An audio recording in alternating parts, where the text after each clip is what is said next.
Aujourd'hui, nouvelle vidéo pour voir comment on peut débugger des cartes à base de SAMD21, donc avec l'extension Cortex Debug sous VS Code. Alors, on a vu dans une première vidéo comment on pouvait configurer l'environnement de travail Visual Studio Code pour pouvoir développer des applications Arduino. On a également vu par la suite comment on pouvait faire du debug en utilisant l'extension Arduino. Alors, aujourd'hui, ce que je vous propose, c'est de voir comment on peut faire de la mise au point sous VS Code, donc deux programmes écrits avec l'écosystème Arduino, pour des cibles à base de SAMD21, en exploitant au maximum les possibilités de debug qui existent en général dans un IDE performant. Donc, cette vidéo, elle s'adresse à tous ceux qui développent avec des SAMD21. Je vous rappelle que c'est un microcontrôleur de chez Atmel, un microcontrôleur 32 bits, qui repose sur un cœur de processeur, donc Cortex ARM M0. Donc ce processeur il est utilisé par un certain nombre de cartes, l'Arduino 0 par exemple, l'Arduino 0 Pro. On peut voir ici la carte de développement microchip SAMD21 Xplain Board, donc Xplain Pro. On a également des cartes de chez SparkFun qui utilisent ces SAMD21 et une toute dernière carte de chez Arduino, donc qui est la 33 IoT qui utilise le SAMD21. Donc toutes ces cartes peuvent être débuggées de la même façon. Alors c'est parti, première chose à faire, c'est installer et configurer l'extension Cortex Debug pour VS Code. On va donc lancer notre logiciel IDE préféré pour Arduino VS Code. On va ici dans la catégorie des extensions. On va chercher une extension sur le market. Cette extension, c'est Cortex Debug. Alors, on peut remarquer qu'il y a pas mal de réponses quand on tape ça et finalement, il y en a pas mal parce qu'il y a des options possibles pour cette extension que l'on va installer. On va juste installer celle-ci sans mettre les compléments. Bon, l'installation, c'est comme d'habitude sous VS Code, c'est relativement rapide. Voilà, c'est fait.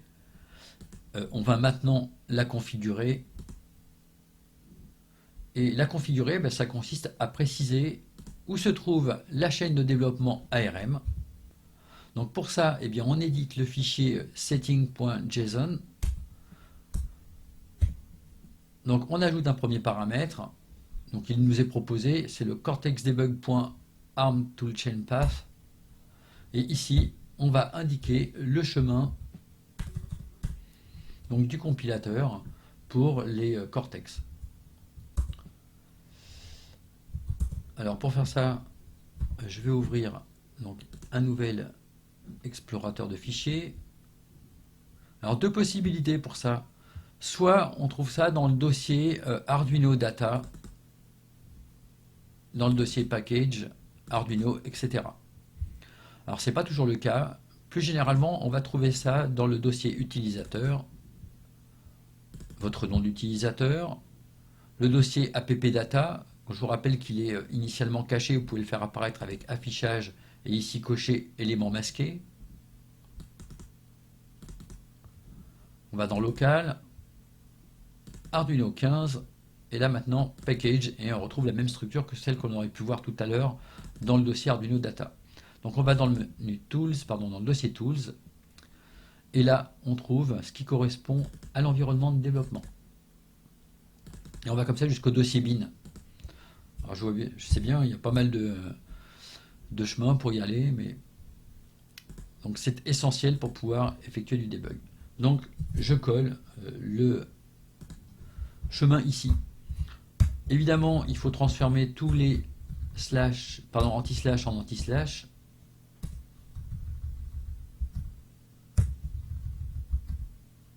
J'ai un peu fourché, c'est tous les anti-slash en slash qu'on transforme. Bon, pour les prochains chemins, je ferai ça hors vidéo. Vous effectuerez la modification. Je vous rappellerai simplement qu'il faut la faire. Faire bien attention parce qu'ils ne sont pas tous forcément en rouge. Certains ne le sont pas, donc il faut bien tous les voir. Donc là, on a donné le chemin. Ensuite, il faut donner le chemin de l'exécutable, donc OpenOCD, qui va nous permettre donc de communiquer avec le système de debug qu'on utilise. Donc ça, c'est pour pouvoir faire l'interfaçage avec la carte de debug. Alors dans mon cas, il s'agit d'un Atmel Ice que vous pouvez voir sur la vidéo. Mais on peut utiliser d'autres boîtiers beaucoup moins coûteux qui vont permettre de faire du debug sur les Cortex. Et typiquement, il existe des boîtiers à 2 €, ce sont des ST-Link version 2 que l'on reprogramme avec le protocole CM6 DAP. Et comme ça, on peut faire du debug à 2 € sur des samedi 21. Donc je récupère le chemin.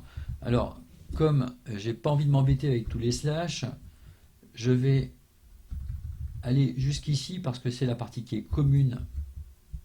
On va le revoir. Donc je retourne ici dans le dossier Tools et là j'ai OpenOCD qui apparaît. Et comme ça, je vais jusqu'au dossier où on dispose comme ça de l'exécutable openocd.exe. Donc on copie le chemin, alors pas la totalité, je vous ai dit, on est allé jusqu'à Tools. Et bien sûr, on rectifie les anti-slash, que l'on remplace par des slash. Et derrière, on ajoute le nom de l'exécutable openocd.exe. Donc ça, c'est la configuration du settings.json du logiciel VS Code. En fait, ici, dans ce fichier-là, on configure absolument toutes les extensions. Là, par exemple, on a la configuration de l'extension Arduino, et puis là, maintenant, l'extension Cortex Debug. Bien, je sauvegarde. On peut refermer tout ça. Et on va passer à l'étape suivante. Donc l'étape suivante, c'est la création d'un projet donc, sur la base de l'exemple Blink, quelque chose de classique, et on va configurer le dossier de sortie de l'exécutable pour Arduino. Donc je retourne sur VS Code et je vais partir sur le principe donc, de créer un exemple. Alors préalablement à ça, il faut être certain, c'est d'avoir installé les cartes pour pouvoir travailler sur les samedis 21. On va juste revoir ça. Donc pour installer les cartes, donc on regarde les commandes de la palette, un CTRL-SHIFT-P, CTRL-MASH-P, donc Arduino Board Manager, et vous vérifiez bien que vous avez installé donc, ce qui est utile pour les samedis 21 Arduino 0. Si vous avez une carte spécifique, donc c'est par exemple mon cas ici, j'aurais pu installer les fichiers spécifiques pour ma carte SparkFun, donc samedi 21 mini breakout. Bon, ce que j'ai pas fait, hein, j'utilise pour le moment simplement ce qui correspond au fichier standard Arduino pour l'Arduino 0.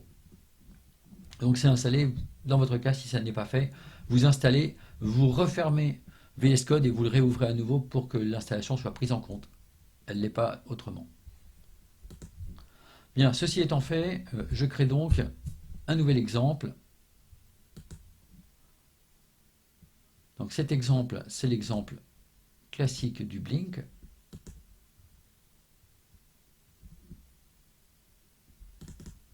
On sélectionne une board.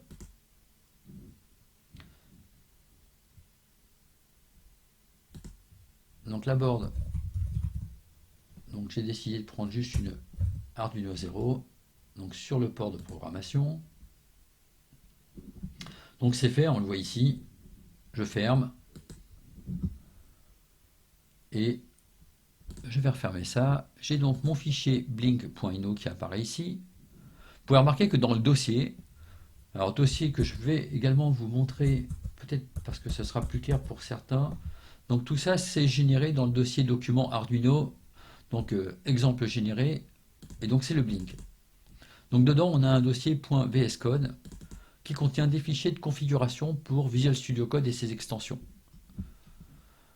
C'est également ce qu'on voit apparaître ici, hein, avec le dossier .vscode, dans lequel je peux descendre, et là-dedans j'ai un dossier qui s'appelle arduino.json. Donc ce arduino.json, et bien dedans on va y ajouter un autre chemin,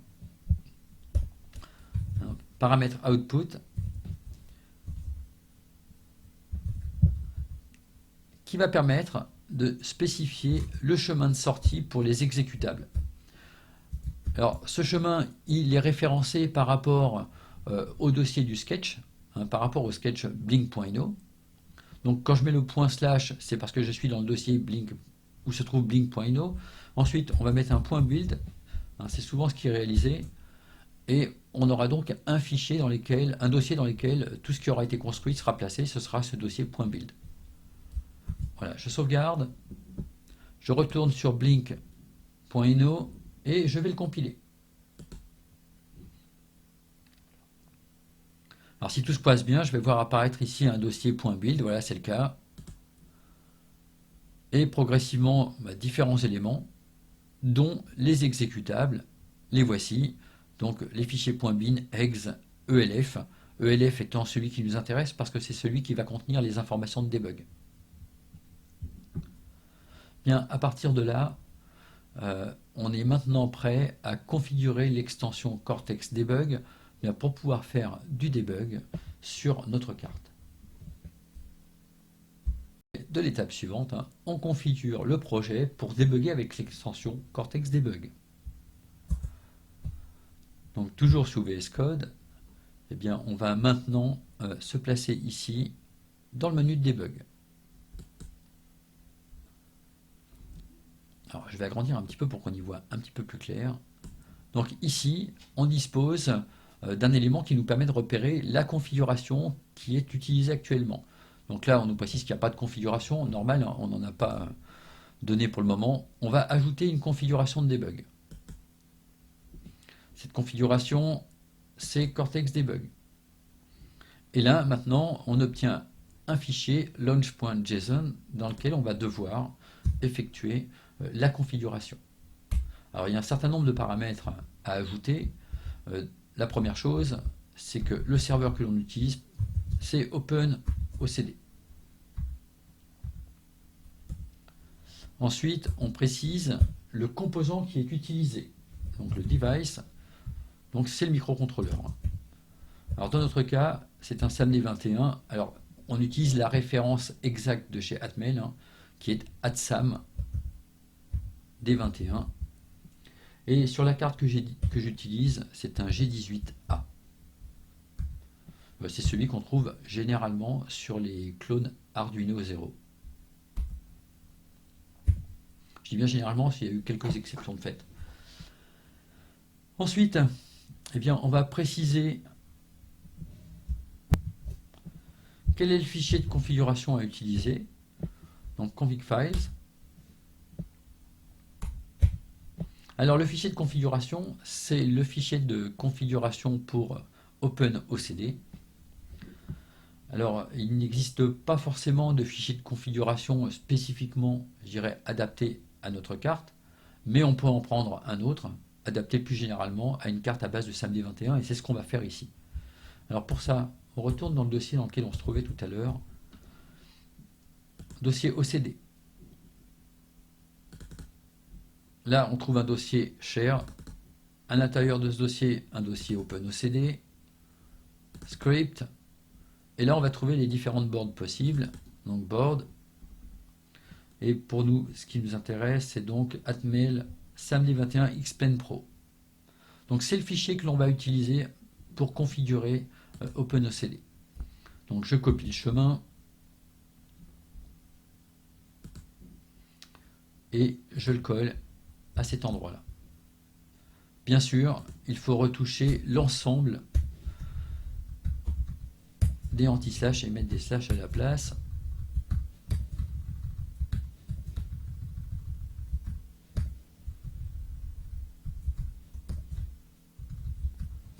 Bon, c'est un petit peu fastidieux, mais sachez que ces opérations-là, vous n'aurez pas à les faire à chaque fois.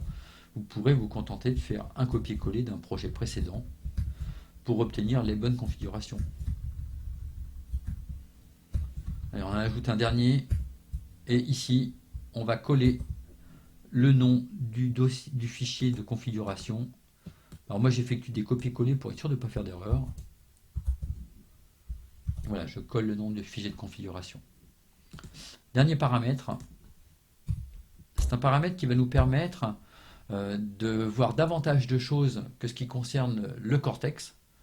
C'est un paramètre qui va nous permettre également de voir les différents registres des périphériques qui gravitent autour du cortex et qui constituent le microcontrôleur. Un microcontrôleur, c'est un cœur de processeur, ici le Cortex M0, plus des périphériques. Moi, ce qui m'intéresse, c'est de pouvoir également visualiser tout ce qui se trouve dans les périphériques, hein, les valeurs des différents registres des périphériques. Pour pouvoir faire ça, il faut ajouter un fichier SVD.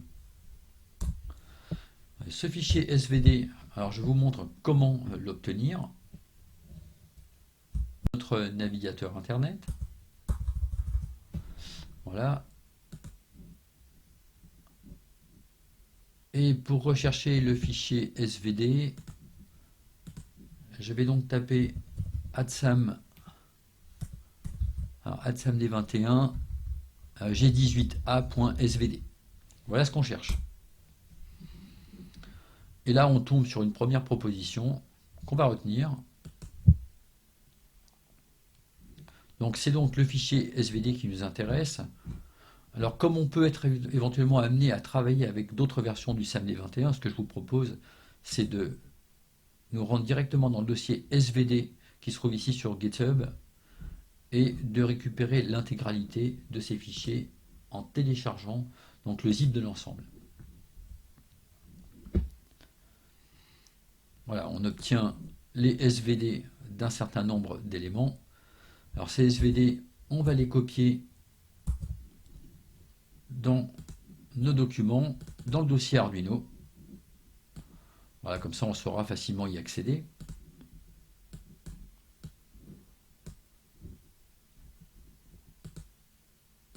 Voilà, et ce dossier, moi je l'ai renommé pour SVD tout court. Je rentre dedans, et là je copie le chemin. Ce chemin, c'est celui que je vais donc coller ici. Et je vais coller le nom également donc, du fichier SVD du SAMD21 que l'on va utiliser.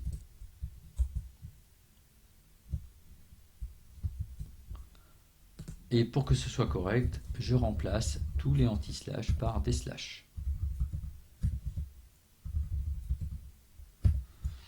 Voilà, c'est fait.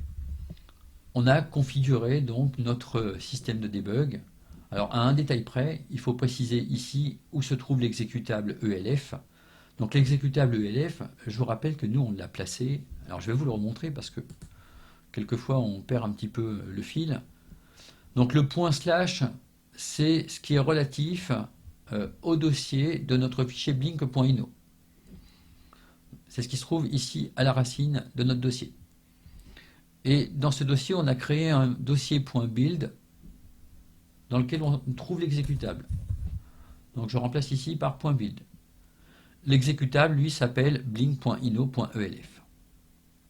Donc je lui donne un nom. blink.ino.elf. Ah, attention, j'avais laissé échapper un anti-slash ici. Je sauvegarde et donc ça y est, j'ai configuré pour pouvoir effectuer du debug. On va donc maintenant pouvoir passer à l'étape suivante qui consiste à voir comment on peut faire du debug sur ces cartes SAMD21. Le debug. Donc l'étape de debug, je retourne sur mon fichier blink.ino. Je m'assure qu'il a été compilé. Bon, on en avait fait une tout à l'heure, une compilation, donc pas de souci.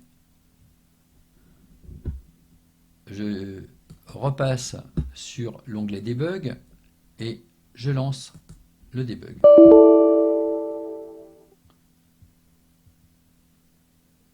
Ah, j'ai oublié un point quand j'ai mis le build là tout à l'heure. On retourne dans le launch.json et on n'oublie pas de mettre le point pour le point build.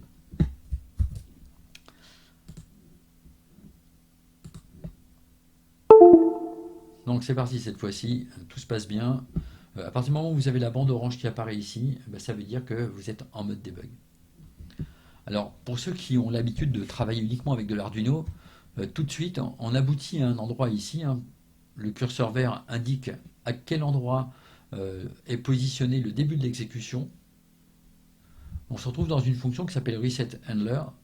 Alors on peut se demander ce que c'est quand on est habitué uniquement à l'environnement Arduino. Il ne faut pas oublier que cet environnement Arduino, il repose sur de la programmation en C pour lesquelles on a masqué un certain nombre de choses. Par exemple, la fonction main, vous ne la voyez jamais.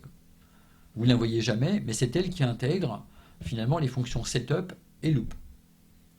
Alors, si on remonte encore un petit peu plus loin, si on va un peu plus dans le détail, eh bien, en fait, ces microcontrôleurs SAMD 21, ils commencent leur exécution à partir d'un reset.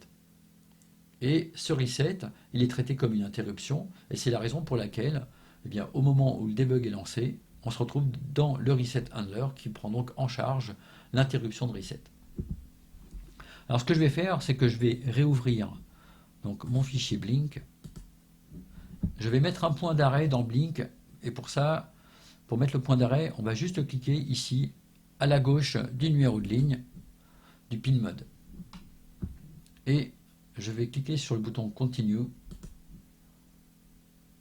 voilà, pour lancer l'exécution jusqu'à ce point-là.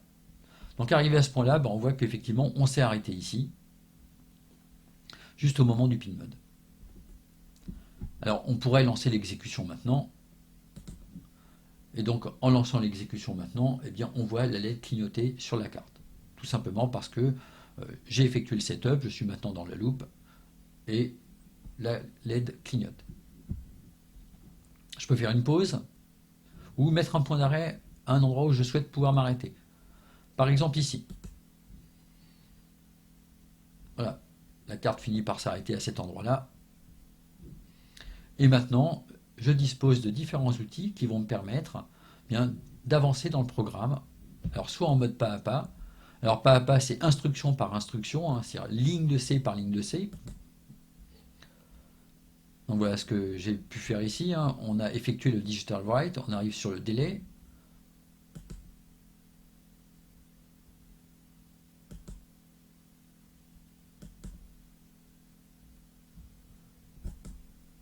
Et là, comme ça, j'exécute les lignes les unes après les autres.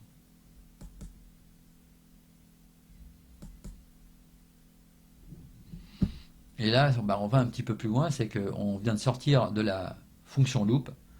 Et ce qui est intéressant, c'est qu'on peut voir effectivement ici ce qui correspond au main.cpp que le système Arduino nous cache habituellement. Et ce système Arduino, il nous cache en fait une fonction main. On est bien dans du C, tout ce qu'il y a de plus classique, avec différentes étapes d'initialisation. Les étapes d'initialisation du programmeur Arduino, entre guillemets, avec sa fonction de setup. Et puis après, une boucle infinie, avec l'appel de la fonction loop, et également un test qui va permettre de gérer tout ce qui concerne les entrées série. Donc les entrées série, effectivement, elles sont traitées ici. Bien, je relance l'exécution et je me retrouve à nouveau à cet endroit-là.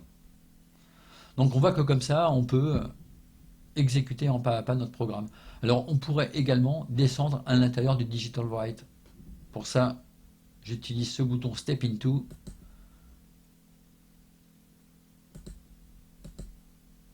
Et je rentre dans la fonction digital write.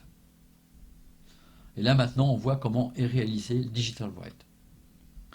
Alors ce digital write, il fait partie de la bibliothèque donc writingdigital.c. Ça, c'est spécifique à la puce que l'on utilise, au microcontrôleur que l'on utilise.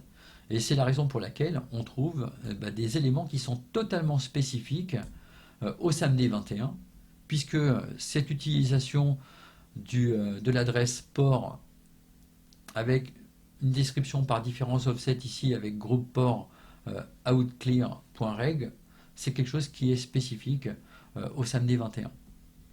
Alors ça permettrait de comprendre effectivement comment fonctionnent les registres du SAMD 21 et comment on vient positionner, donc là on est dans le digital write, comment on vient positionner la sortie à l'état haut ou à l'état bas.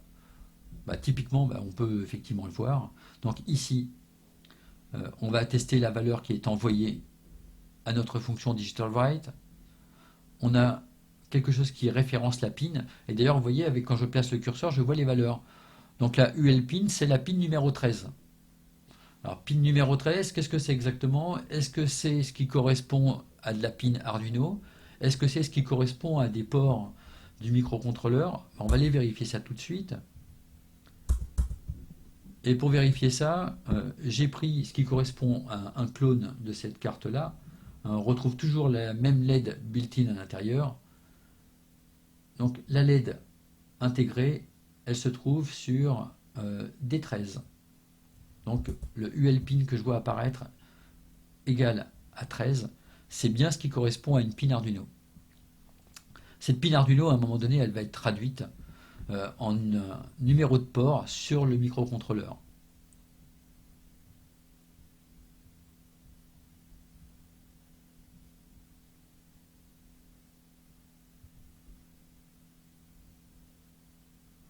Alors pour voir le port au niveau du microcontrôleur, il faudrait voir un petit peu plus de détails. On va retourner sur le debug ici. Et ici, ce qui est intéressant, c'est qu'on voit les différents éléments, les différentes variables locales de la fonction digitalWrite. On va avancer à l'intérieur, parce que ça va nous permettre de voir davantage de choses. Donc voilà, on est à l'intérieur, toujours à l'intérieur. Et maintenant, on voit quelque chose qui est très intéressant, c'est ce pin 17.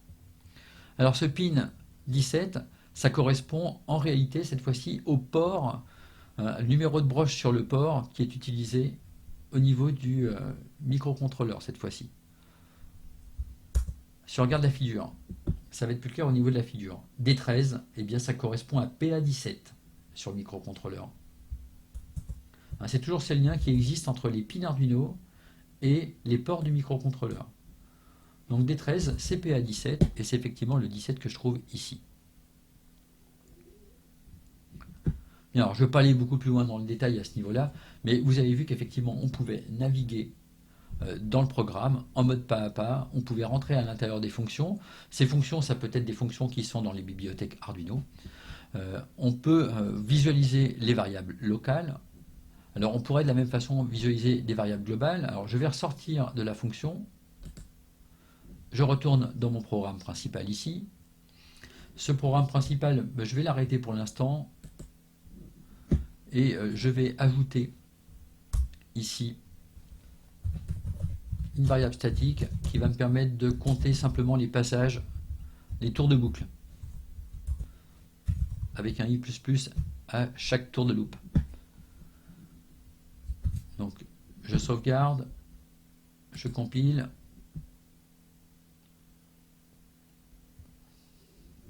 et je relance le debug.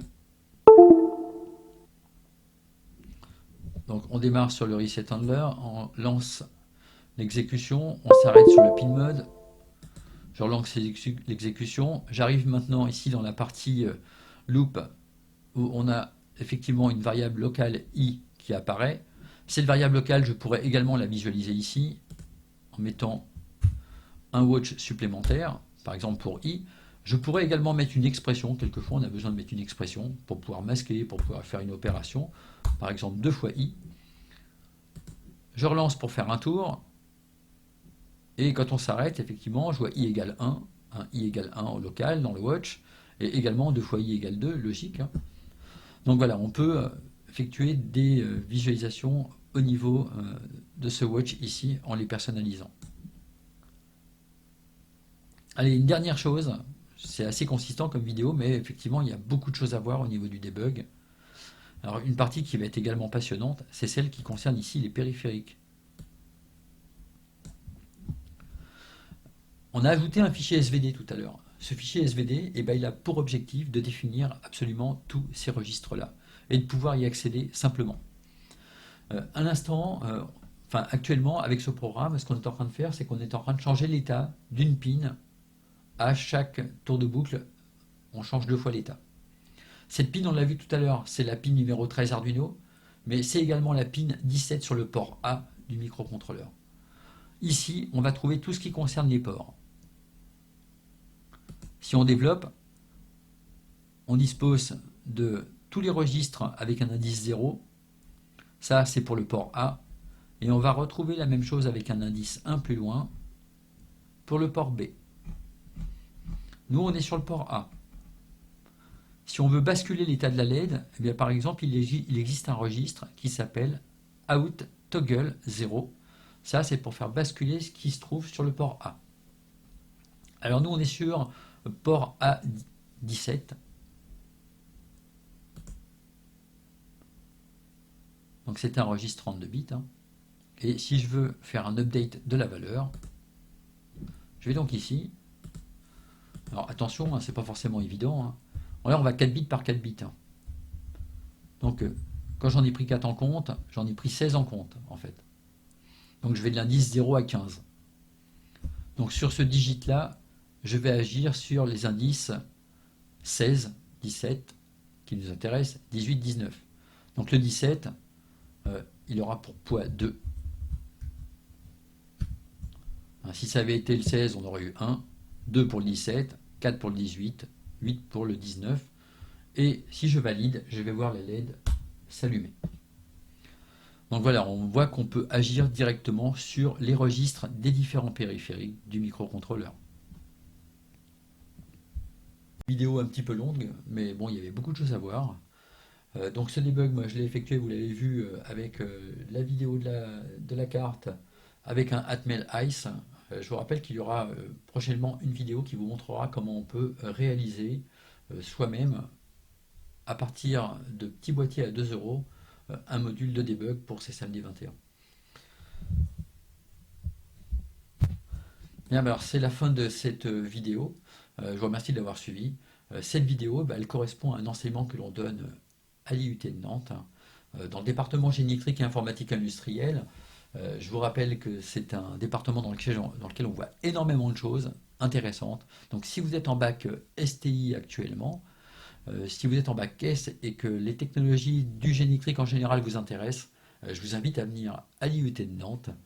Vous y serez bien accueillis et vous aurez une formation de haut niveau dans les disciplines du génie électrique.